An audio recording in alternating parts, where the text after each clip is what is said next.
Discussion for exercise 1. So when looking at each exercise, please refer on the website on the menu for money laundering to the tutor's brief. And I'm now looking at page 11 and the yellow box discussion points. So the first discussion is the seizure of the money sufficient to show possession of property linked to unlawful activity. Now you will recall from Section 1, subsection 1 of AMLA that a person commits an offence of money laundering if the person knows or ought to have known that property is or forms part of the proceeds of unlawful activity.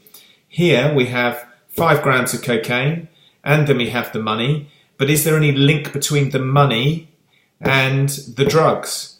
So in that sense, when we look at the points to prove of Section 1, subsection 1, would a person know or ought to have known that the money relates to unlawful activity? Here we're saying in relation to the drugs, but is there any link between the two? Also in relation to subsection 2 of section 1, unlawful activity means conduct which constitutes a serious offence.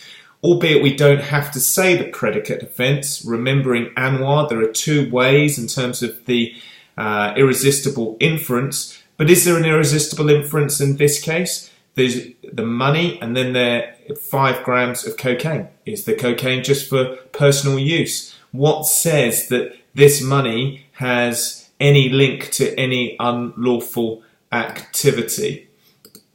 So again, if we look at the discussion points, I've put there, is there any evidence of supply of the drug? Are there any other elements of paraphernalia that would suggest that there is drug trafficking activity taking place at the property?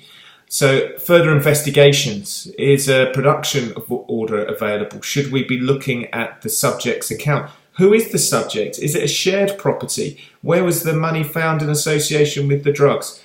There are lots of further questions that need to be asked before any money laundering charge is preferred. So close working between the investigator and police to determine whether there should be a charge of money laundering on the facts of this particular case.